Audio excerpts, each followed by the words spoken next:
Global Business Insights podcast from PS Learning, featuring your hosts Dr. Charlotte de Brabant and Max Kent, bringing you the leading global experts and thought leaders from all industry sectors to give you cutting-edge key insights into the future of business, technology and thought leadership.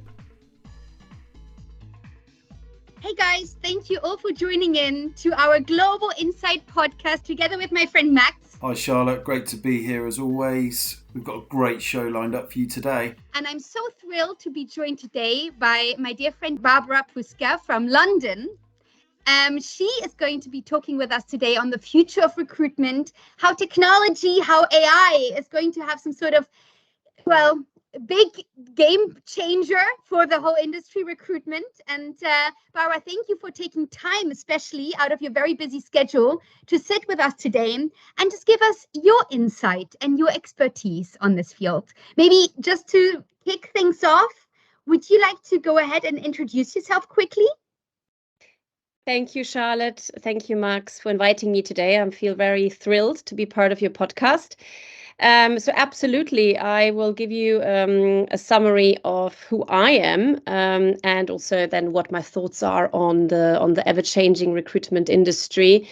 So I am a headhunter, actually. So I've been working for more than 15 years in the industry.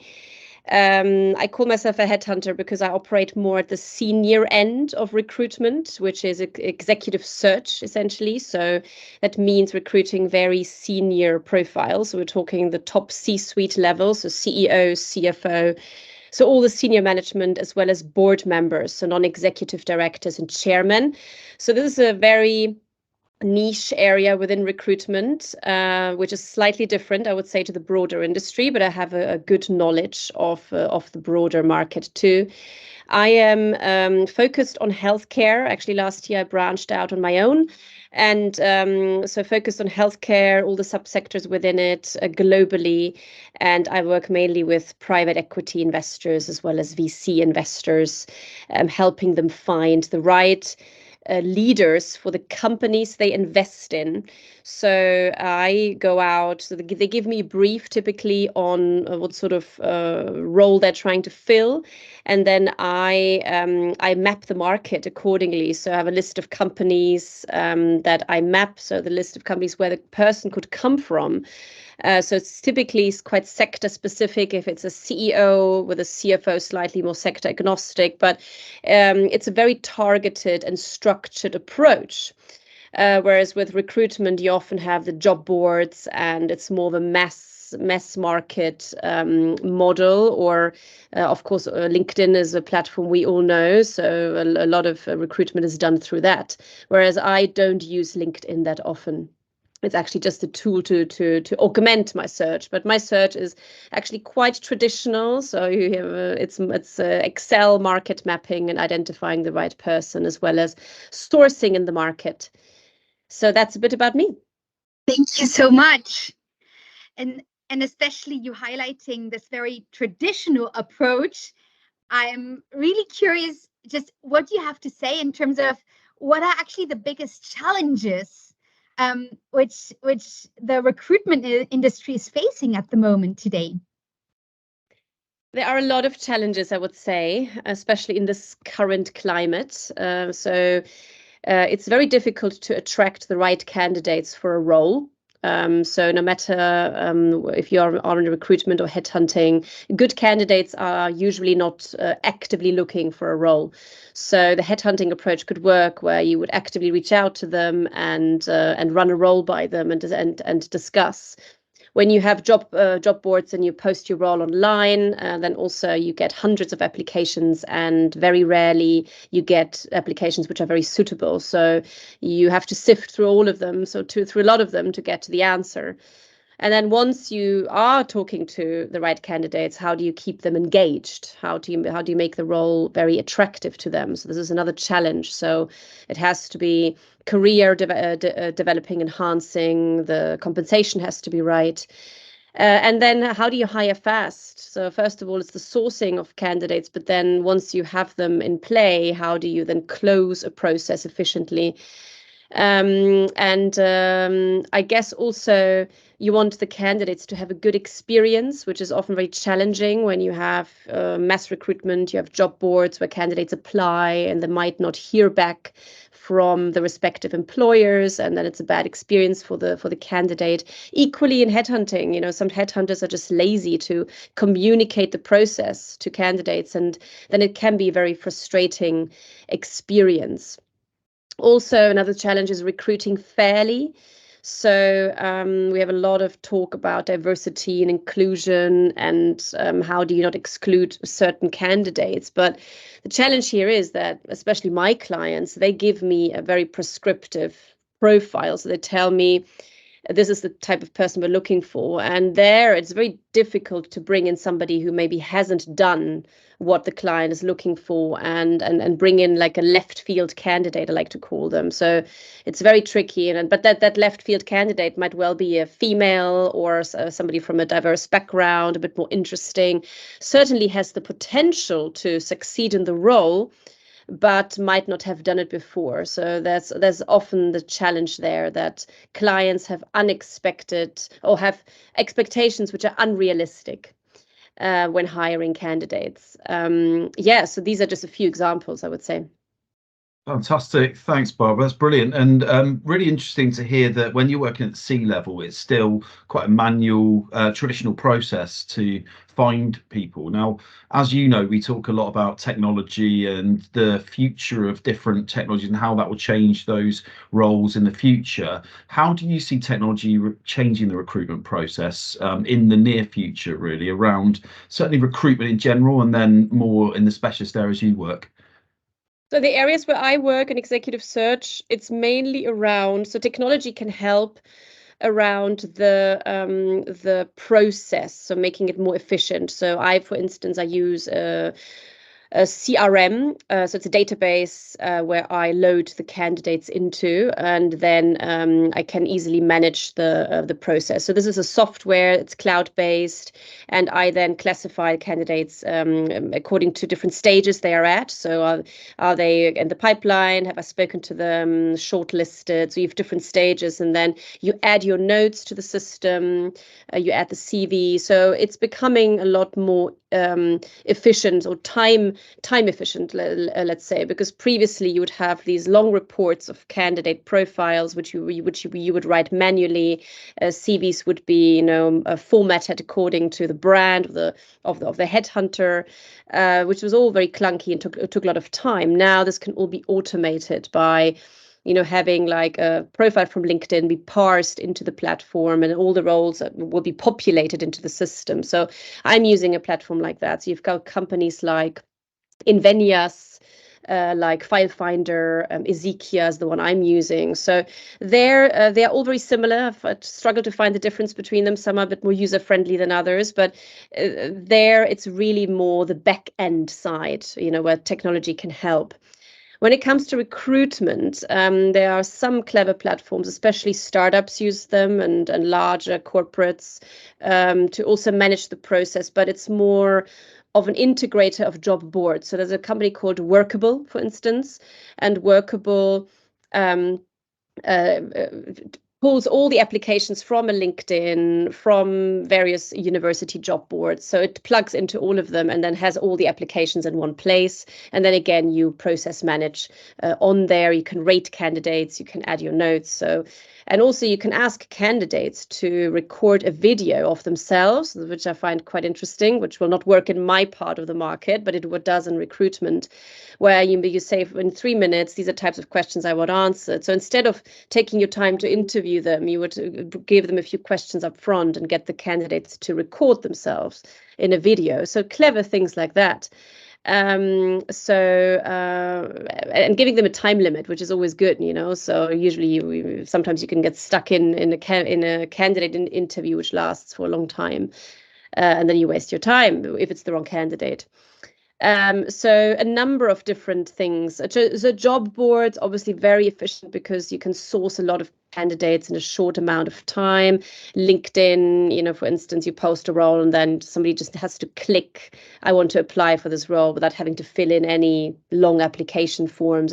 It's just so efficient.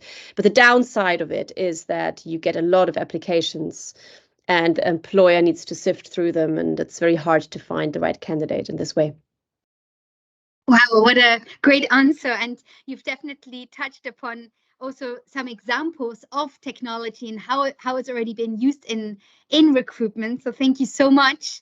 But just staying in that whole technology path, I would like to just ask just one additional question, how you think artificial intelligence and machine learning can actually improve the recruitment process per se. Maybe you have some more examples to share with us. Yes, absolutely. So again, in my part of the market, it's less likely that AI and machine learning will benefit the process anytime soon. It can happen more in recruitment, so the mid market and lower level of recruitment, where I believe an AI tool could help to sift through CVs, so pick up on certain keywords in CVs and then help the client sift through a lot of applications. So let's say you receive 500 applications for your job post and you want to get to a short list. How do you get to, the best 10 profiles? So then a tool could help you navigate through that. The danger here is that, again, you need to teach the AI tool what to look for. Is keywords enough? Maybe a CV isn't written appropriately. But also you want it to have access to a large amount of data. So again, where do you get the data from? How is it collated? What do you need to teach it first before it can do a good job for you? But I can see that the future there is that it can pre-choose some of the candidates that are suitable for a role, and then for you to only look at the top 50 applications of the 500, for instance. So narrowing down the list of candidates. Or maybe a chatbot tool, again, where on the platform it would ask you a few questions, have you managed a P&L before? Do you have sector experience in this sector? And then the candidate needs to talk to the chatbot and, without a human being involved, do that pre-selection of candidates and then only put the best candidates forward. So this is where I see it can help. But we are still a bit further away from it. So I actually experimented with asking ChatGPT a question, who are the best private equity CFOs in the UK having done an exit in the past 5 years, and it didn't give me a proper answer, so I think it just needs to get more training and more bespoke AI tools specifically for recruitment and headhunting, which I haven't come across yet. So maybe it's still in the making. Maybe there are some companies who put the sexy AI word in front of their tool, but not many of them are actually that much AI. Interesting. And yeah, so it's interesting here about some of those risks.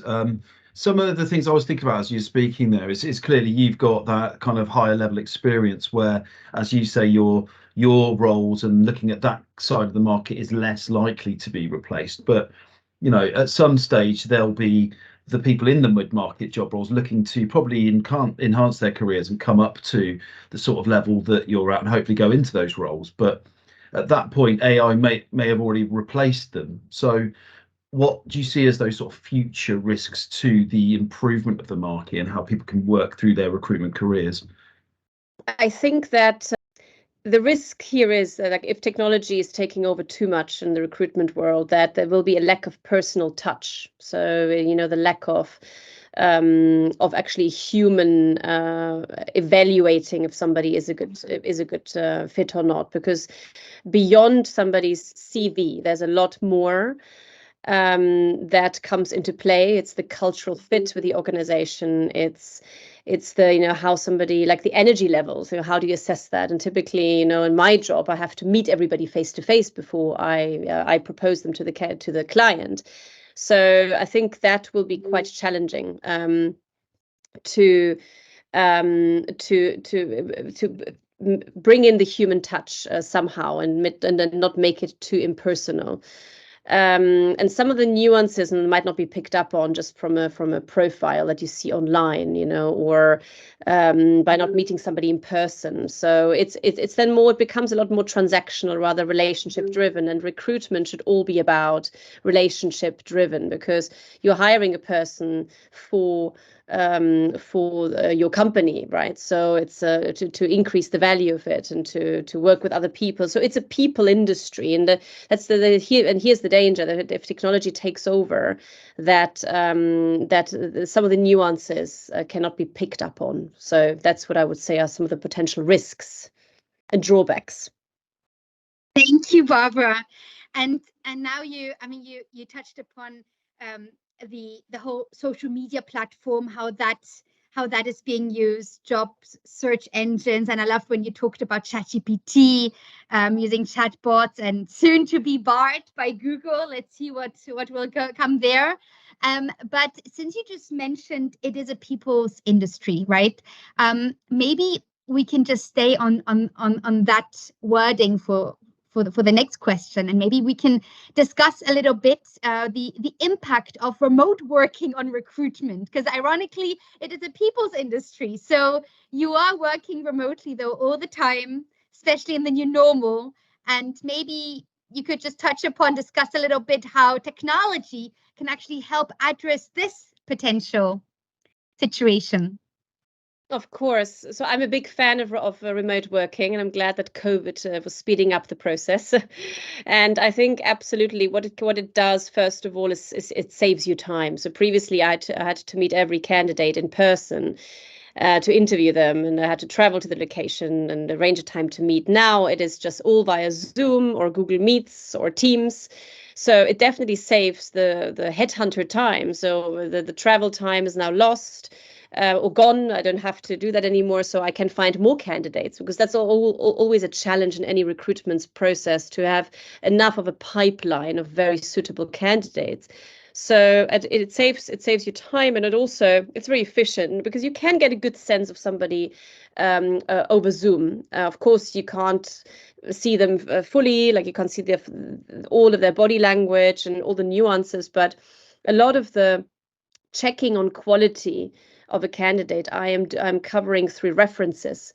So I'm essentially talking to individuals who've worked with the person before, and then they give me a view on that person. Is the person good or not? What are the weaknesses of that person? So actually, you don't need to meet anybody face to face anymore. I'm a big believer in that. But there are some divided opinions on this. The more traditional, old-fashioned you are, the more you still believe in the face-to-face model. But also not so much on recruitment and the actual hiring of a person, but for many companies, it's becoming very efficient to actually hire people who are based remotely. So many companies don't have an office at all, so they have the virtual first model. Or they can hire somebody in another country. So to give an example, my partner, he runs a company of 14 employees, and 2 of them actually based abroad. So one of them is in Lebanon, another one is in Lisbon in Portugal. So the way he does it is either they are a contractor, and then he employs them on that basis, or they are then employed through companies like Oyster. Oyster is a company that essentially enables you to set up a subsidiary in another market where you are not physically present, and then the payroll goes through that, or they are the employer, and then they compensate the candidate that you hire appropriately. So they're very clever models which enables that whole remote working and hiring people in other markets, which also opens up the potential for talent, right? So you're not only limited to your home market to find the right person, but you can look globally to hire the right person. Hey, thank you very much for that. It's fascinating hearing all this, because it's sort of, when you hear about the technology side of it, it makes you think, well, this is going to replace everything, but we're talking about people and recruiting people. So, this is always going to be that human element to recruitment, just by its very nature. Now, we've talked about how the technology could potentially bias things by suggesting things to you that are, only the top certain candidates that piece of software wants to show you. On the flip side of that, how could technology be used, in your opinion, to eliminate some of the bias in the recruitment process, do you think? I think what would be helpful is a tool where it removes the name of the person, it removes certain data, so anonymizing profiles, for instance, and then removing the gendered wording as well. So then it really just becomes about the experience of the person. So actually, often I'm asked by clients to share candidates. To share their anonymous profiles because they don't want to be biased in the process, which I find very interesting. So, but then you have to anonymize it in such a way that the client will not figure out who the person is, and they can go on LinkedIn and quickly check out who is the current CMO of a certain company that is well known in the market. So you have to anonymize everything, even the description of the company. But I'm sure there are some tools or should be in the market that can do that. And then another way to do that, to assess quality without having the bias, is psychometric testing. So candidates, when they sign up to a platform, maybe make them do a few tests, and then again it would not show what their background is, what their name is, what their gender is, and anonymize it. And making the interview process very structured, I think, is quite important. That it's also not just one person deciding and interviewing, or a handful of them, but a lot of people who with diverse backgrounds, and they all have to be in alignment on the candidate. So have an interview panel where it's very clear, what are we looking for, and does this person fulfill those skills. So I think in a number of ways it can happen that bias can be eliminated, but it's still further away. So I think the reality is we all talk about it, diversity, inclusion, but it's still not happening, unfortunately. Thank you so much for sharing. Yeah, we are talking about so many tools in the market, and it shows that there is just no perfect tool available. We have certain tools which specialize on different aspects, but incorporating, as you say, DE&I and other elements, other variables, we still just don't have this perfect solution out there. And especially in order to guarantee that quality, right, that you are trying to get out of your recruitment element and search at the end. But maybe that being said, maybe you can just elaborate and speak a little more then about the importance of retaining the human touch and retaining the human oversight in this whole decision-making process, even with all this great technology all around us. I'm a big fan of that, actually, that I think the solution is the hybrid model. So we all talk about tech and how it can optimize things, and it can, but it always in combination with the human being, who essentially who will be augmented by technology instead of the other way around, or just having technology do it all. So I'm a big fan of that, where the tech will help you. I guess mainly it's about saving time. It's about making things more efficient. It's about sourcing candidates, like we were talking about, I talked about a lot about quality, and I'm saying that because no matter at what level you're hiring, my clients always want the best person for the job. They are not happy with just mediocre or just somebody who fits the spec. So it's typically always find me the best person. And best means, somebody who ticks all the boxes and is a good cultural fit and is fun to be around, and all of these things. So it's the harder skills as well as the softer skills, and then just, also more about the person. So that's why you always need a good pipeline of candidates, which is the challenge. And when I say good, it means somebody who's suitable and somebody who's interested. So many times you've got a candidate who is just not that interested, or they're just hedging their bets in the market. They're just keen to hear what is going on, but they never intended to leave. So I guess technology can help mainly through in the candidate sourcing. So opposed to just using one platform, one job board, how can you have a tool that distributes your role to various job boards, like multiple hundreds of them, universities as well, like because typically my clients are looking for a certain background, a certain education level. So how do you get the reach in the market? And the tech can help with that. And then optimize the process. And then also, as I said, the whole thing about psychometric testing is becoming more and more relevant, especially with my clients. So in addition to making a decision, this is the right candidate because of the box ticking exercise, they tick all the boxes, they are the right cultural fit. Beyond that, ideally, you need more data points to make a decision. And then psychometric testing will be quite efficient. And those are all tech-based. So it's either multiple choice or it's, all of them are digital these days anyway. So that's another way of really evaluating, is this, the right person for the role? So in summary, the hybrid model is the future, no matter which level of recruitment it is.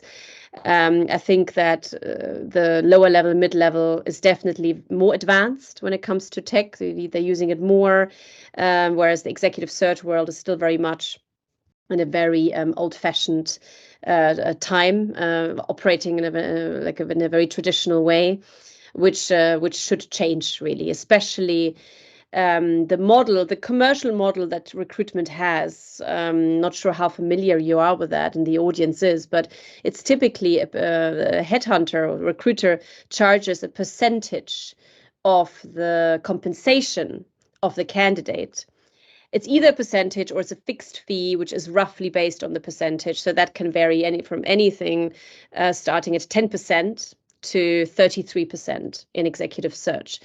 Which are big fees, and many clients don't have the means to pay for that. They don't have the big budgets, and there are clever platforms, so very specialist platforms. So there's one called Court, which is a platform where lots of tech talent is basically registered, and there the clients pay a monthly subscription of, let's say, £100 or £200, depending on how many hires you make and how many people we end up placing and using from the platform.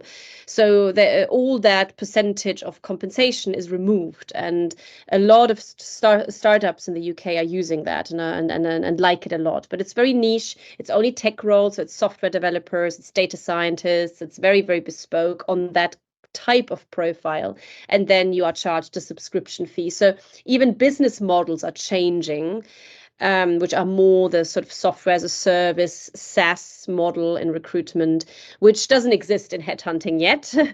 And also I think there it would not work because sometimes you spend 3 to 6 months hiring a candidate into a job, and then you don't want to just be reliant on your subscription fee that comes in every month. Ideally, you want to be paid a lot more for your hard work. So yes, just going back and summarizing, and all the great questions you've had were amazing, but it's the hybrid model is the future, but I think technology can definitely do a lot more for us. Especially the manual market mapping process. So that's one where I see the biggest pain point actually in my industry, where I would love an AI tool to help me analyze data in a better way, so that I don't have to do the manual mapping of let's say private equity deals of the past 10 years or so, and I have to sift through all these names. And so I think that would be very helpful. A candidate sourcing tool with a click of a button, give me, like, in a certain sector, geography, the candidates that I should be approaching for this role. So the long list generation, essentially. So the long list typically is 100 people or 200 people that you're considering for a role, but the mapping takes typically at least 2 weeks to do a proper job. But if tech could do it for you, then that would be brilliant. Well, perhaps some of the clever people listening to this will come up with something and listen to this and make something for you. Because obviously that's a bit of a gap in the market. But I think what we're hearing is great. Is that again, it's a people-based industry, so there will always be elements of that. I think the one thing that springs to mind as I hear you talking about how this will change in the future and become hybrid is not about the recruitment role itself, but the jobs and on the the jobs you're looking for, not necessarily in the headhunting, but again, when we had the last podcast about ChatGPT, Phil Greenwald, who our last guest, was talking about what the chatbots and those kind of technologies will do for lower level roles in things like accountancy and the legal profession, where those bots and those tools will be able to do a lot of those roles. So those jobs may not exist in the future. So what's your thoughts around that, and how it will change in the future in recruiting for the sort of roles that just aren't there anymore? That is actually very interesting. I do agree that some of the lower level jobs will be replaced by technology, and then there's no need to do the recruitment anymore. I think that market might fall away, like to a certain extent.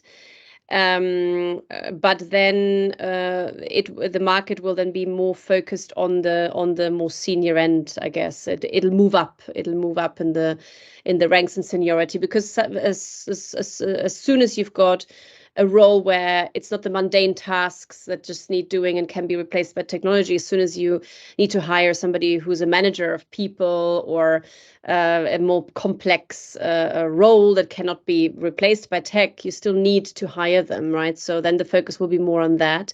And when it comes to the very senior ones, it will be a lot more about also adding, so companies like headhunting companies will be adding leadership assessment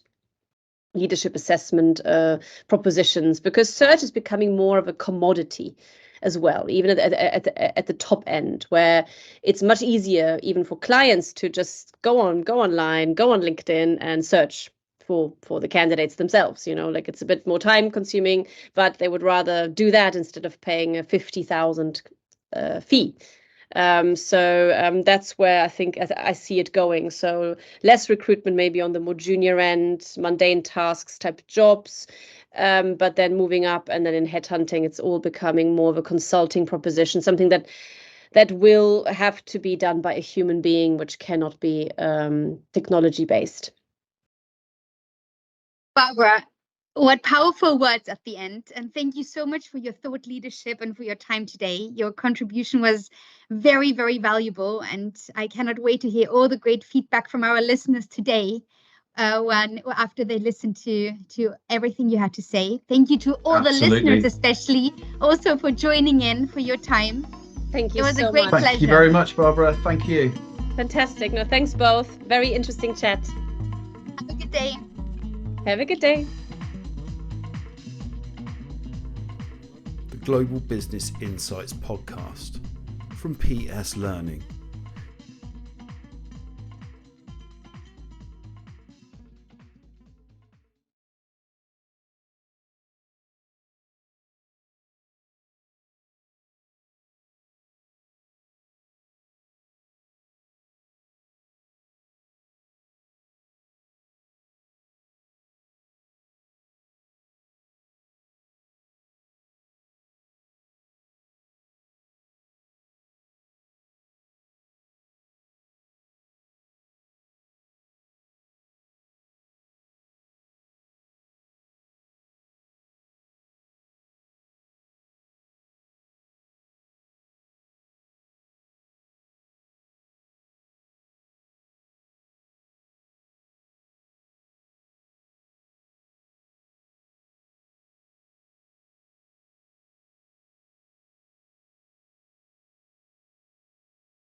The Global Business Insights podcast